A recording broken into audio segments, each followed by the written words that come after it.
Uyg'ur yozuvchisi Jaloliddin Bahramning Şinjan Xalq Nashriyati tarafidan nashr qilingan Omad va Ofat nomli romani. Bu roman Beliqut şirketida ovozga ilinib, Beliqut to'rida anlatildi. Mehribon kavobchilik qatorlarini aralab yurib, o'rta yoshlik, cho'qqisiz chechi yo'q, oypanglash bir kavobchining bir cho'ng sirliq dastiki go'shini ziqqa o'tkazib berishni 10 so'mga so'zlashdi. Odatda Mehribon bunchalik go'shni ziqqa o'tkazib bersa 30 so'mdan kam bermaydi. Iloj qancha? Ish topmoq tez tursa 10 so'm bo'lsa pul. Ota bo'g'illarimiz qushqosh bo'lsa go'sh debdigan emasmi? Mehribon bilan Qaysar ikkisi ziqqa go'shni amdili o'tkazishni boshlashi. Oypanglash kavobchining ko'zlari chakchiyib ketdi. Voy. Hay. Mehribon xonim. Bu kichik balonni ziqqa go'sh o'tkazgini solsangiz, bunda xo'sh qanday bo'ladi deyman. Oypanglash olqonlarga urdi. Bu degan go'sh bilan mayni taqshab o'tkazdigan ish bo'lsa, bu bola 5 yoshdan boshlab men bilan kavobchilik qilgan. Mehribonmi sukut qilib o'tirmadi. Avval ko'rib boqmamsiz. Etimizga yoqmasa, andan bir gap bo'la. Bundaq cho'ng dostlik go'shni odatda 3-4 cho'ng odam o'tkazmasa tugatkili bo'lmaydi. Shunga Qaysar yordamlashmasa, Mehribon o'ttiri kechigacha kavob o'tkazishga to'g'ri keladi. Oypanglash Qaysarning qilgan ishini ko'rib, beshini gildanlatib kulib qo'ydi. Xaridorlar borgan sari ko'payib, ustam shogirdi bilan bir qurda ikki qo'shiqda osh ishkidek oldirash bo'lib ketdi. Shundaqdimi Mehribon bilan Qaysar go'sh o'tkazilgan ziqlarni zapas dövrivatdi. Dostiki go'shmi xelini yerimlashgan edi. Mehribon o'g'lining ko'zi yumilib, beshining pat-patlab bir tarafga samdavatganligini ko'rib, ichi og'rib qoldi. Ustamdan bir nonning orasiga 2 ziq kavob elib berishni o'tindi. Bolam, bu kavob bilan nonni yeb bo'lib uy ketgina. Mehribon sirkayda choy quyib berdi. Hammani zo'rlab yegan. O'g'il bola osh qo'rsoq yetib qolsa, og'riqcham bo'lib qoladi. Mehribon balaning qo'rsog'ini to'yg'izib ketkizib etdi. O qeyb qolgan go'shni birer soat atrofida o'tkazib bo'lib, qo'llarini yuvdi. Oypanglash ustam 5 ziq kavob tanladi. Mehribon og'ili unumadi. Ustam, balam yegan bir non bilan 2 ziq kavobning pulini tutib qilib, qolgan ish haqqimni bergan bo'lsinlar bo'pti-ku, balam yolg'iz qo'rqudi. Xaridorlarmi selikib qolgan edi. Ustam Mehribonni chetga tortib, 7 so'mni sanab berib bo'lib, orqadan yana 20 so'mni qo'liga tutqizdi. Mehribon hayronlik ilkida bir qo'ldagi pulga, bir ustamga qaradi. Ustam, bu 20 so'm nima puli?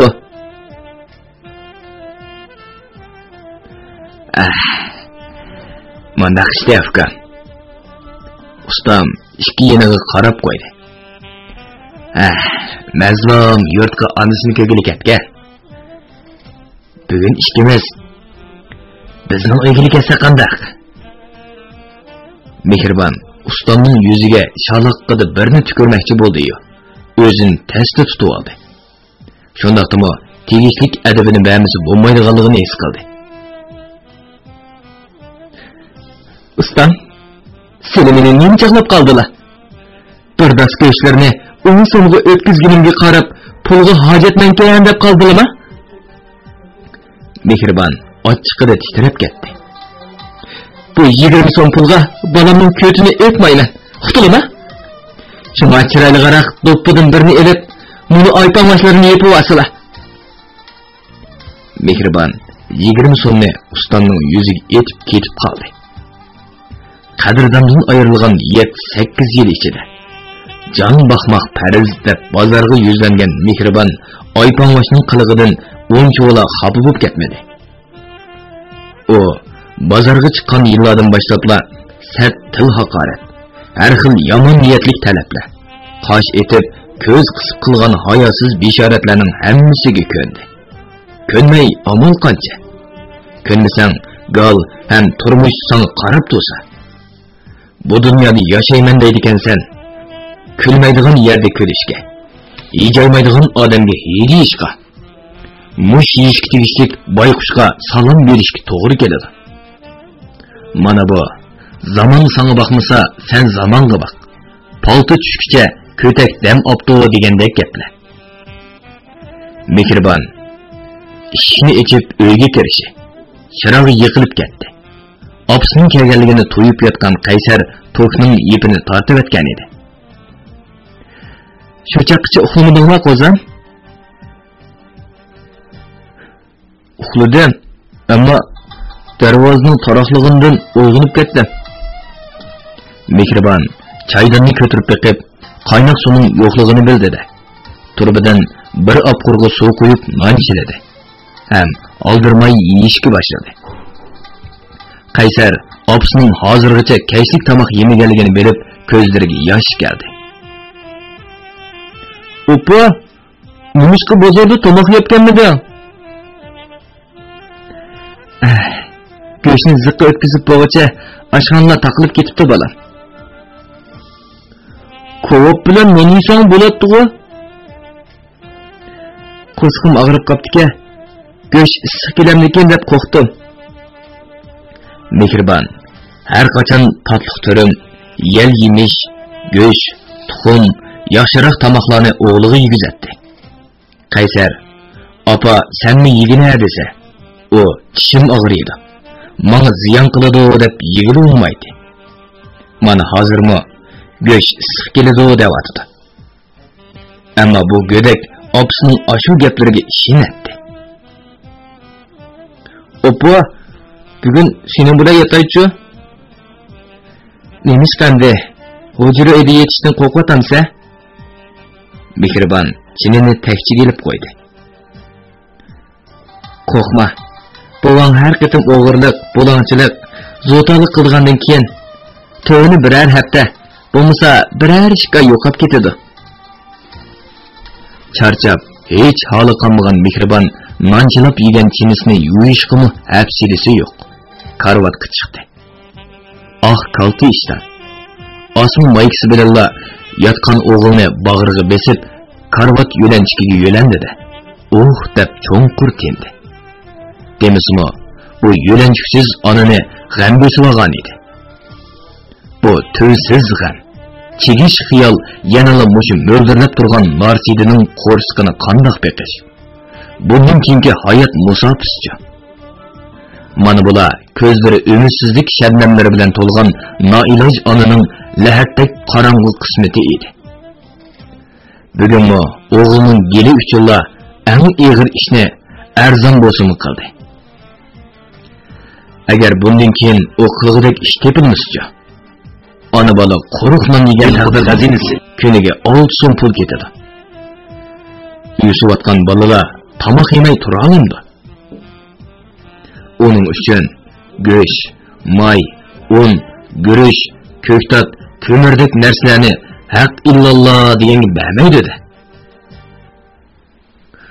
"Opa, yiliqi bola sevgiyan degan qoqchi bolaning hikoyasini aytib bergina." Opsining bag'riga beshini qo'yib yotgan Qaysar qayrilib qaradi. "Bug'ina opa, sen uning hikoyasini xeli bo'ldi-ku aytmag'ili."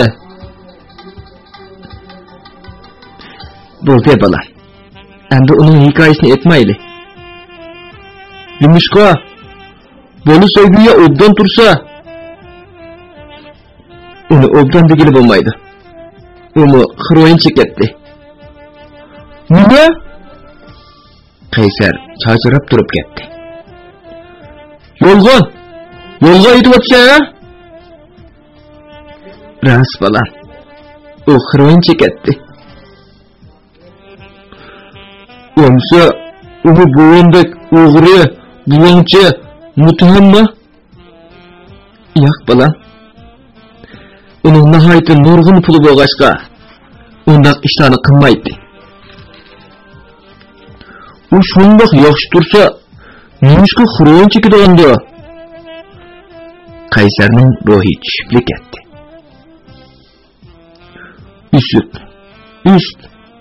Neymiş bunu çekiyor? Balam, esingde tut. Xıroyin çekenlerinin birimi yaxşı emas. Balam, esingde tut. Moşu gapni Qaysar 2 yeshidan tartib anglavergachkimi? Ko'ngil obidisiga o'ylagan xatdak uning yodi bo'lib ketdi.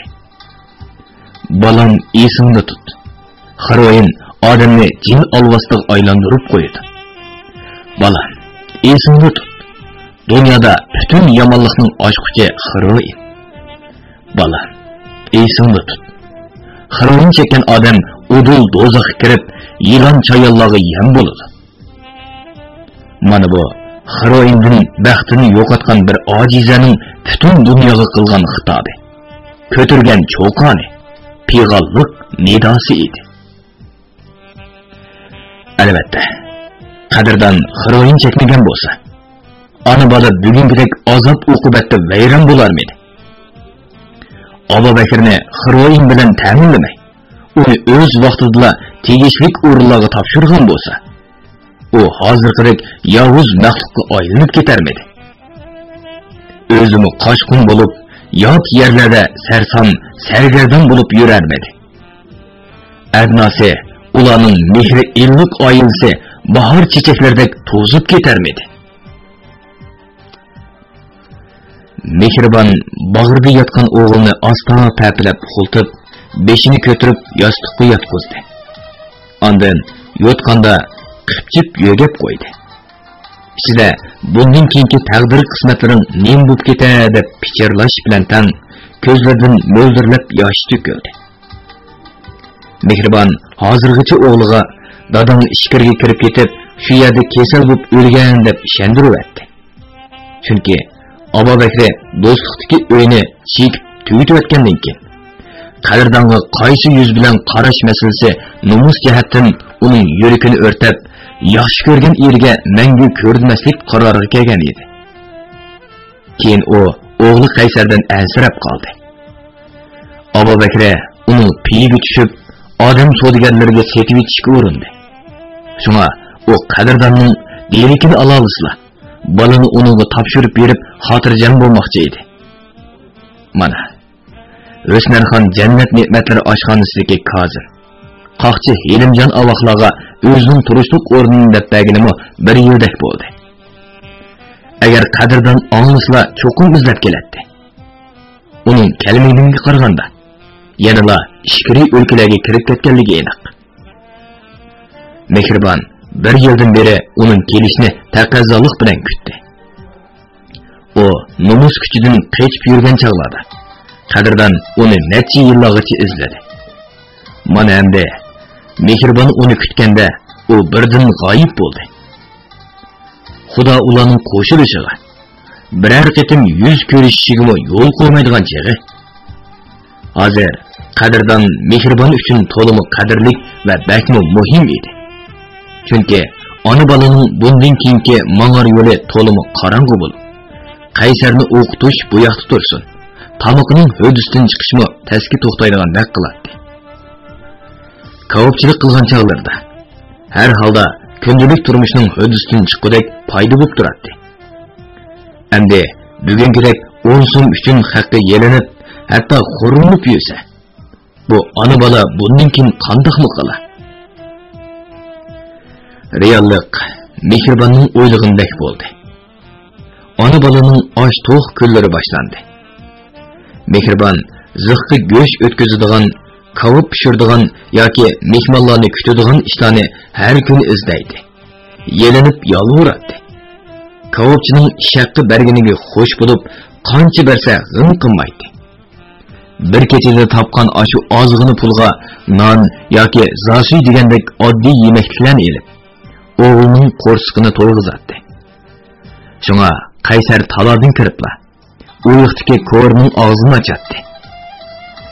Yeydigan narsa ba'zida bo'ladi, ba'zida ko'ri qup-quruq turadi. Keyin Qaysar opasidan yeydigan narsa bormi deb so'rashga, qo'rsqim echib ketdi deyishga tili bormaydigan bo'ldi. Mehribon kechdi sulg'un, arg'in chiroy so'ltiyib keldimi? Uning shu kecha ish topolmaganligidan derak beradi. Bundoq chog'larda Qaysar opasini xotirjam qilish uchun bo'lsa kerak. Qo'rsqi och bo'lsa-mu, "Apa, men og'inimning uyida tomoq yeb keldim" deydi. Mana bu 7 yoshlik bolaning aqlini yetilayotganligi, cho'nglarning dardini tushunayotganligi edi. Dilqut xazin hozir Qaysar pat-patla, "Apa, men bolalar bilan o'ynayman" deb yugurib chiqib ketadi. Sodisi avat oshxonalarning biror bo'lumida marab turadi. Qachidagi tomoqni pokiz yeb tugitadigan xaridorlar oz bo'lsa kerak. To'lisi polo, manta yoki lag'min bo'lsin, qachining tagida qoldirib qo'yadi. Hatto bir ikki hornon bilan go'shtlik qo'rmalarni tashlab chiqib ketadiganlar bo'ladi. Qaysar ushqandek kelib, ularni so'lyov xoltiga to'kib oladi. Texe ba'zi insofli odamlar ota-oytan chaqirib tomoqni beradi. Kechdi opsi, "Balam, qo'sqing oshqanda" desa, u kulib turib, "Yo'q opa, o'g'lim bilan bir oshxonaning kulini tatib to'kib bersak, tomoq berdi" deydi.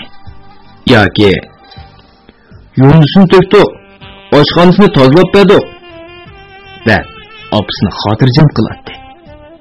Keyincha Qaysar 1-2 kun yo'qolib ketadigan ishlarni chiqarib oldi. Shunga Mehribon uningdan ansirab so'rashdi qildi. "Qaysar bilan bir necha kundan beri nelarda yuriysa? Sendan ansirab bormagan yerim qolmadi." "Ansirma apa, shaharda bir necha voskichi bolalar bilan oyoq maylab jinimizni boqdik. Kechalari nelarda yotdinglar? Voskichi bolalarning ko'plarining ba'zisining onasi, ba'zisining dadasi yo'q.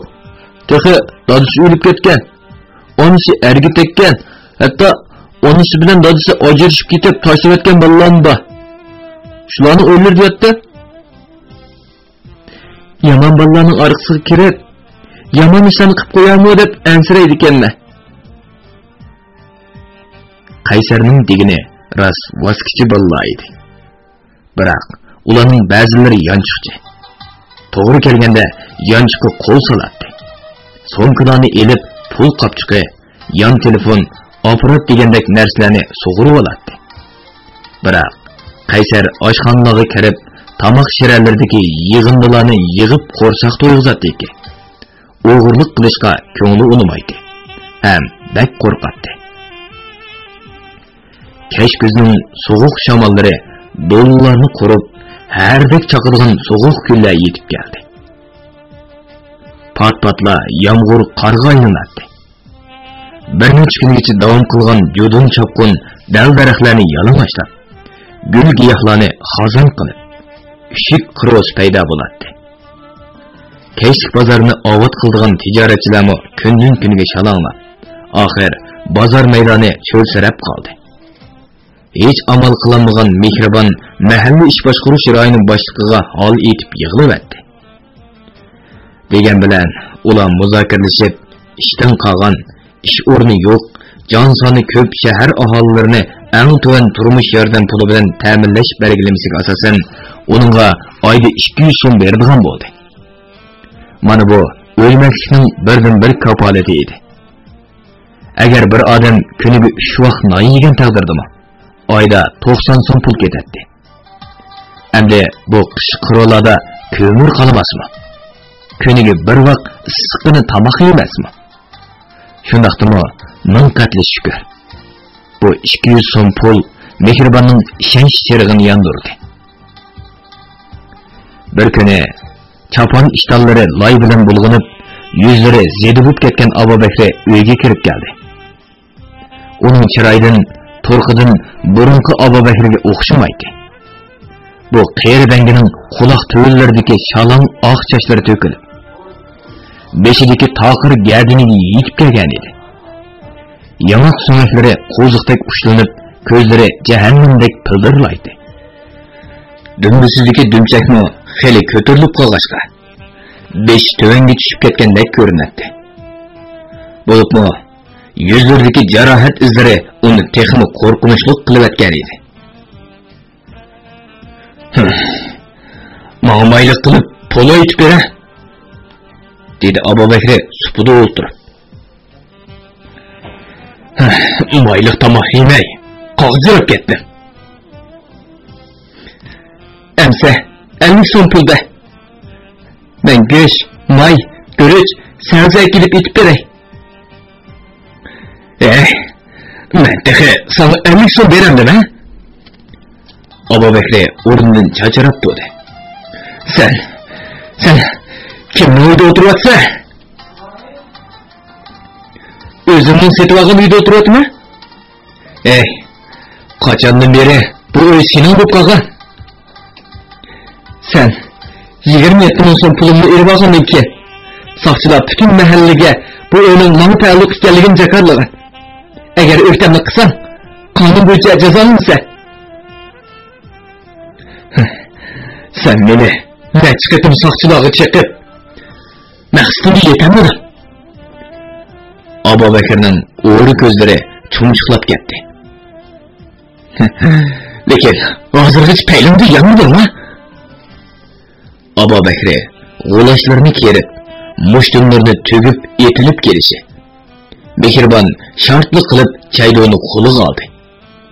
Uning chiroyidagi jiddiylik, ko'zlaridan chaqnayotgan chiqin, chaylo tutgan qo'llarining chim kirishib ketganligini ko'rgan Abu Bakr sal qo'rqib qoldi. Chunki qizining qat'iy niyatga kelganligini bilib qolgan edi. Sen meni rostini o'ldirmoqchiman? Xirqiradi Abu Bakr. Dadisini o'ldiramdi, ha? Toshmi? Chidab bir kuni vakkidi yerildi emasmi? Qatil, jinoyatchi bo'lib turishga qo'rqmabsa? Bu degan yo'lli qo'ldinish. Soqchilar gezi kelganda shunda qilmaymi bo'lmaydi degan. Uqdingmi? Xiroin zaharidan jeni tumshug'i chiqib qolgan Abu Bakr gavdanlab orala turib Uning ozgalig'i tushib ketgan qora munchoqdek xunuk ko'z qarchiqlarining pildirlab turishi hayot shamining tehi o'chmaganligidan derak berib turadi. Shu turqida mehribon uni birli ishtirib etsa, so'nglari sharaqlab to'kilib ketadigandek uruq edi. Qiziga tang kelinmaydiganligini bilgan Abu Bakr supida zo'qqida o'ltirib, hangrab yig'lab etdi. Oh Xudo, bu qanday samolyot ketdi. Bo'limlari dadamlarga pichoqdan olsa, oxir zamonda o'xshamandi.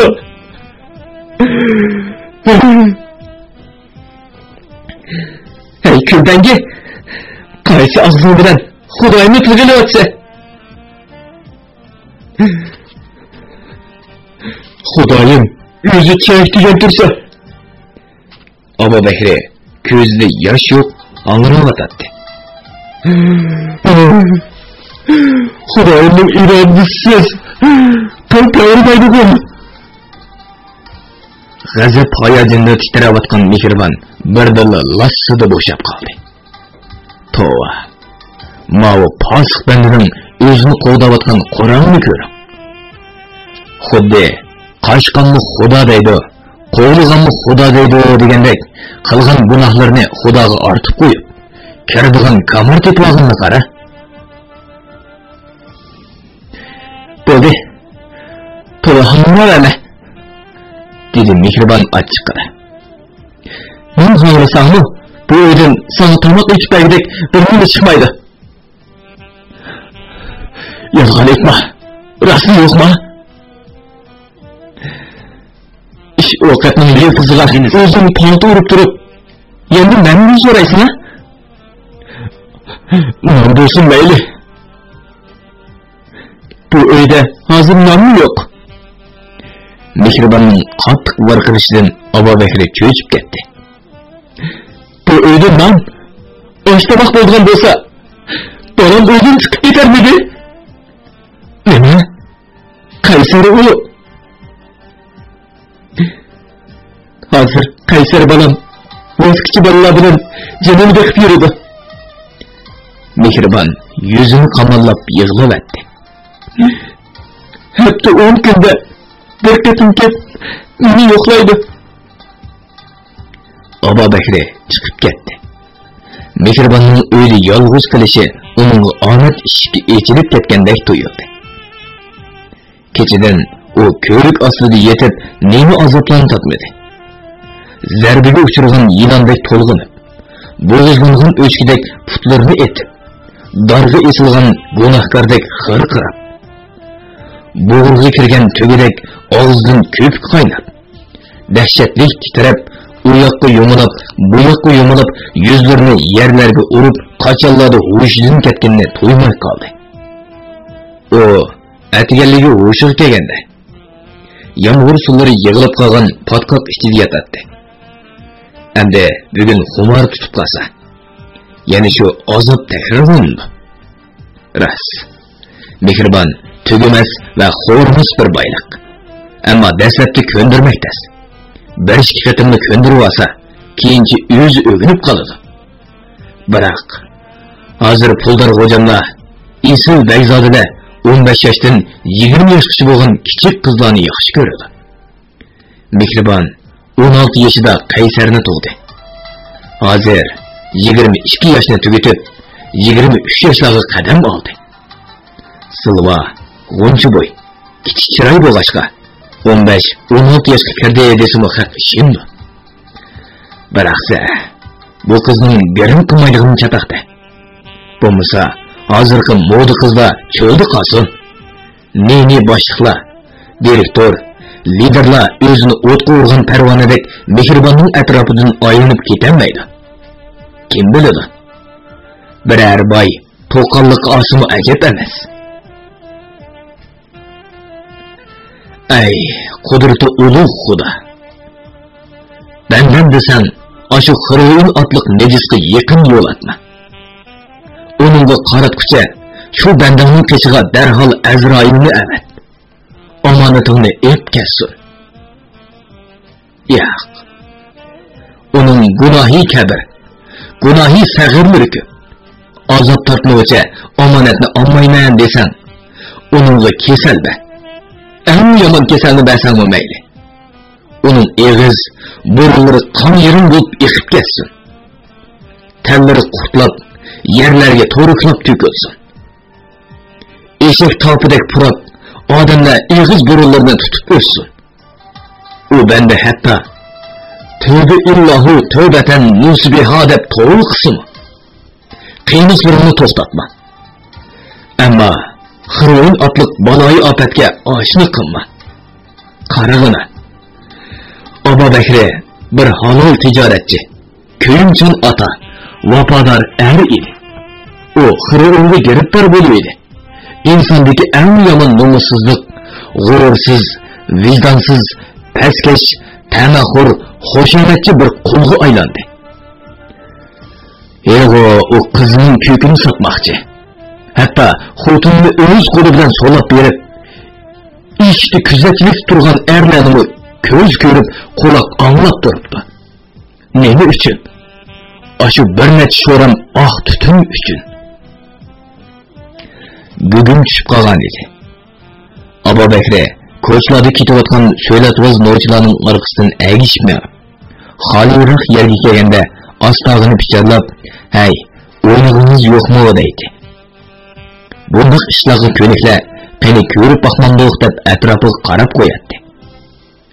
Abubakri u ko'chaga chiqib baxmagan, o'zi kichik, hozir uyda, men boshlab boraman deyishi. Ular bu saxtibaz o'xshaydi deb ko'plari ketib qoladi. Abubakri ko'chadan xaridor topolmay, kechilik bazmaxonaga borgan edi. Bazmaxonaning eshigi oldida turgan qo'g'dug'ichi xodim uning turqiga qarabla, "Mang, bu sening talamchilik qilgan yering emas" deb haydamadi. Lekin qo'g'dug'ichi xodim kirib chiqayotganlarga egilib salom qiladi. Hatto illiq yeydi.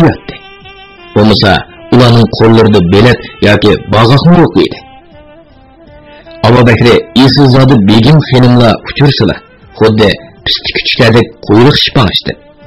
Egilib salom qiladi. Ular qarisin, qarmusin, nazar solsin, sammusin, ejib, qo'rilib, odamning nomuskagidek qiliqlarni qiladi.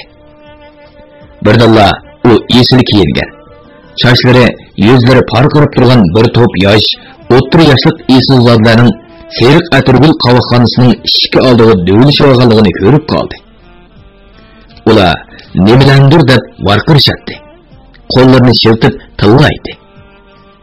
Bir mas yigit ikki qo'g'dash xodim bilan yoqilishib, surishib, bir-birini ittirishib jedallashib o'tadi. Abu Bakri g'ipli qilib qavoqxonaga kirib ketdi. U palampaylardan o'rlab zalga chiqqan bo'lsa-mu, hech nimani farq etmadi. Atrof qorong'u go'rdakli ko'rindi. Keyin bara-bara atrofdagi oldi o'chiq ayrim xonalar. Maydonga tushib, chin quchoqlashib olgan bir juftlar girimsan ko'rinishga boshladi. O'tirg'i tushib olganlar tansi o'ynaganni do'rgandek bir yerda qimirlaydi. Chunki yig'lang'u bir muzika ularning bo'yin birdi. Bellardan qamallab, yuzlarini yuzlariga, qisqasi hamma yerini yiqib, xuddi bir odamdek qimirlab turishga loyiq jilmayotdi. Qavoqxona zalining qo'risida pirqirawatgan yo'maloq chirog'ning to'shiklaridan lipildayotgan ko'k, seriq, qizil nurlar zal o'tirsida per qo'rg'ishdek uyib qolganlarni g'ilpalla yo'rtib ketgachga, ularning chiroyini ko'rib bo'lmaydi. Bu Beyzoda xonimlarning ko'plari maydonga tushib olg'achqa, yeşil chiroq g'uvona yurib turgan ayrim xonlarda odamlar to'limi shalong edi. Ba'zilari quchqig'i o'tirib olgan xonim bilan oshko'zlik bilan suyishsa, ba'zisida xonimlar yaratmagan yoki juftli yo'qlar yolg'iz tomoq chekib o'tiradi. Abu Bakri birdilla eng chet bulundagi ayrim xonada pil-pil qilib yenayotgan sarangi yo'riqini ko'rib qoldi. Bu hol uning darhol xumarini qo'zg'ab, xiroyinni aski soldi. U g'ipildab mengib notunish erning peshig'i bordi. Notunish er emichkinacha pal-pal ostiga saranga chaqib, og'zidagi naychi bilan oq tutunni sho'rmoqda edi. "Begim," dedi Abu Bakri bo'ynini so'zib. "Menga bir ishki nafas sho'rmasam-chi, qandoq?" Notunish er g'olib qaradi. Shundala uning cho'qir besib ketgan qop-qora parqiroq yuzi, do'p mangli, salpon quloqlari, ko'z olmasi poltiyib turgan pal-pal ko'zlari ayon bo'ldi. Bo'libmi, uning tarlari eriq bo'lib eqiyotgan bo'yni semiz ham to'ng edi. Ey, rap. Bu bir sho'rvala deb sho'rvalgan apangning emchga emasmi? Qari cho'qur ig'ir hozirdi. Bir sho'rashqa 300 so'm pul bormi? Begim, agar maylinlar bo'lsa, taxi 17-18 ga kirgan bir hur bor edi. Oy, odam qog'zirab o'ltirganda nimanda tatliq gap qiladi ma'va avaq. Qani o'rtari? U tozotizga chiqib boqmasin. Bu chaqcha bundoq ishni qilmasin. Xumaring rasar tutibdi-da qeri. Qari cho'qur sat hijaydi. O sening xotiningmi? Yo'q. Qizim. Xotining bo'lgan bo'lsa, texim yaxshi bo'ladi degina. Erini kuzatchilikda turg'izib, eng yaxshisi xotinning beshini tutqizib qo'yib ish boshlasa. Zapayzi bo'ladi degina.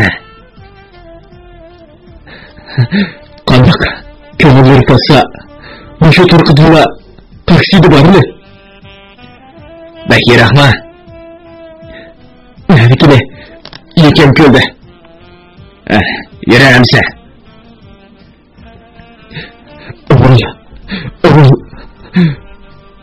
Abu Bekri chekishni ishorat qildi. Meni tutib ketyapti. Qari cho'qir Abu Bekrining to'ldirilib turgan o'g'ri ko'zlariga birdan qarab turib, pal-pal bilan naychini Abu Bekrini tutqizdi. Ondan 1 gramlik sulu yog' xaltini yirtib pal-palga to'kdi. Qani, men sarang chiqib beray, sen sho'ra. Qari cho'qir asirib turadi.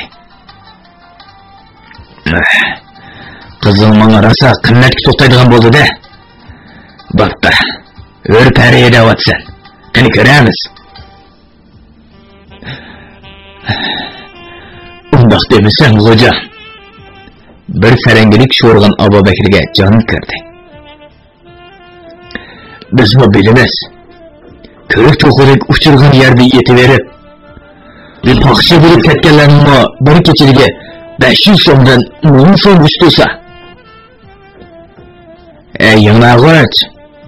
Ular degancha qara. Daqliq moda setangni aqtoma. Yekan ko'rdim boshqa yerni ko'rmagan to'mpay qizimni shularga tanlashtiryapmiz, ha?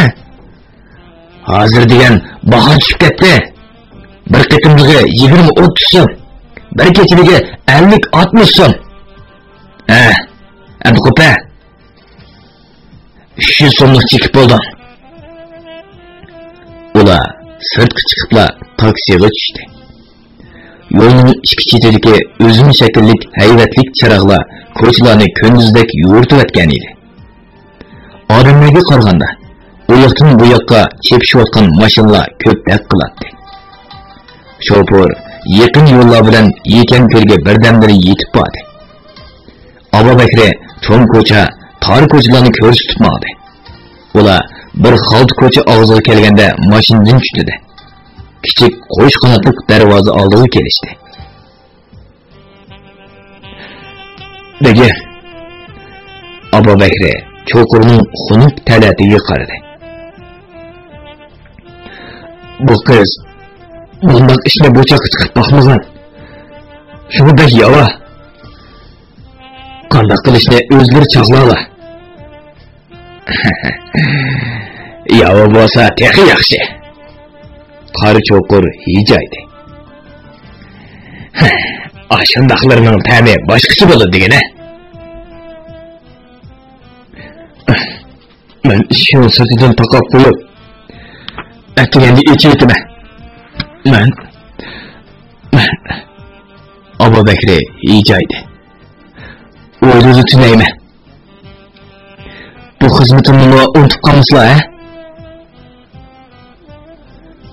Abu Bekri ishni kuchab birni tortib edi. Ojiz ilg'ir ajrab ketdi. Uy ichidan samkin qaysarma degan ovoz oxirlashmayla qari cho'qir uyga kirib ketdi. Abu Bekri ish qalqisida esiq turgan qulupni shartli besib, oshqushni yonchiqqa soldi. Uy ichidan tillash, varqirash, nimalardir etish, jaranglagan, taraqlagan ovozlar kelishga boshladi. To'yuqsizda uy ishga jaloqlab, balam qaysar degan echinishli bir ovoz anglandi. Qari cho'qir yugurib kelib, mehribonni orqasidan quchoqlagancha supiga otdi bo'g'ay. Bir narsa g'uppidi qildida mehribonning zaif emirg'ini angladi. Orqadan injiqlash, hasirash, bo'sharoq tovlash anglanib turdi. Oxirda uy ichi jimib ketdi. Keşköz, qor soğuqida titrab, o'yli ichida perqirab yurgan Abu Bekri tun nisbida ko'chaga chiqadi. O'rniga kiradi. U borgan sir to'nlab, emaklari kasildab ketdi. Shunga darvoza lampasi ostida tomga yo'nib o'tirdi va tizdirig'i beshini qo'yib uxlamoqchi bo'ldi. Biroq sovuq borgan sir kuchayib, uni uxlag'ili qo'ymadi. Shundaqdimi uyquning xumori tutib, uning kichik ko'zlari yumilib, beshi har tarafga samdab, elang-selangli bo'lib qoldi. Bir chog'da nimadir bir narsaning taraqlagan ovozdan ko'zini ochdi. Jahon yo'rib, tong etib ketgan edi. Uydan chiqmagan qora cho'qir ishni taraqlatmoqda edi. Ababekri yugurib borgancha ishikni yechibetdi. Bu yulg'irg'icha qizirib ketgan qora cho'qir terligan holda chiqdi-da. Abubakirning do'lisi urib qo'ydi. Yaraysa aloq. Qora cho'qir bir gramlik xroyin qachlangan so'liyoq xotidan birini Abubakirning olqiniga sep qo'ydi. Bugun kecha japa tatqini uchun men seni yana izlayman. Qandaq yardi bu? Balanka, balan. Qani degina? Seni nereden tapma? Musafirlar mehmonxonasining 5-qavatida. Qari cho'qir ketdi. Bir chekim xroyning xo'shlig'ida Abubakri uyga hijib kirib keldi. Lekin u qizining alpozidan qo'rqdi. Mehribon yo'tqanlarni yig'ishtirmay, kiyimlarini kiygunicha uyning bulungi tiqilib o'ltirardi. Uning sochlari cho'lib paxpaygan. Ko'zlari nimagadir g'azablik tikilgan. Peshonasidagi ko'karib, qon uyib ketgan tuxumdek ishiqdan qari cho'qirning uni urib, hushidan ketkizganligi chiqib turardi.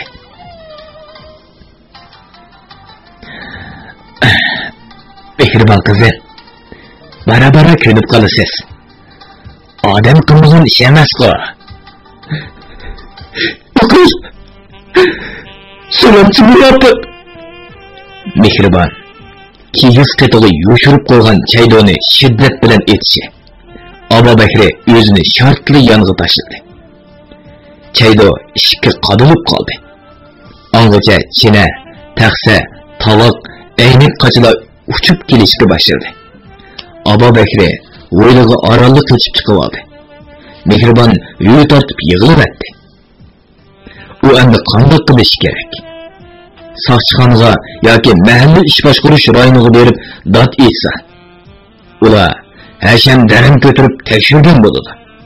Ondan Abubakri qechib ketibdi, paydo bo'lsin, shu chog'da bir nima deyli deb ketib qoladi. Bo'libmi, mahalla ish boshqarish rayonidagi ba'zi kadrlar faqat maxfiyatlikni saqlamaydi.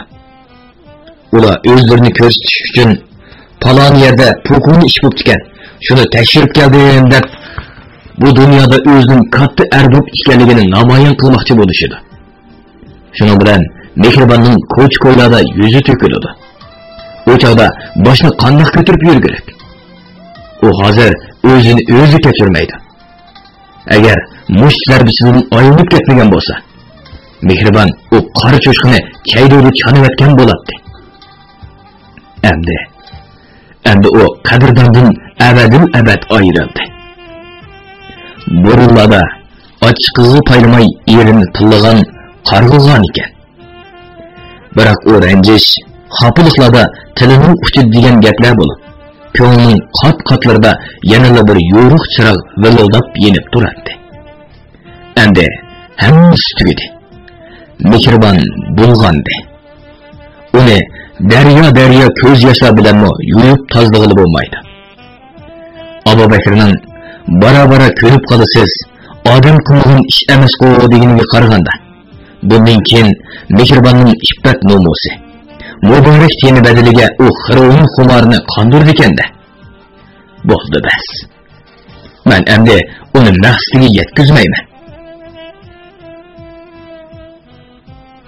Belikut şirketida ovozlanib, Belikut to'g'rida anglatilayotgan Uyg'ur yozuvchisi Jaloliddin Bahramning Xinjiang xalq nashriyati tarafidan nashr qilingan Omad va Ofat nomli romanini bugun musharigacha anlatdik. Davomini ertadagi anglitishimizda davomli anlatamiz. Bu roman Xinjiangning har qaysi joylaridagi Xinhua kitobxonalarida sotildi. Do'stlarning setib olib, saqlab qo'yishni tavsiya qilamiz.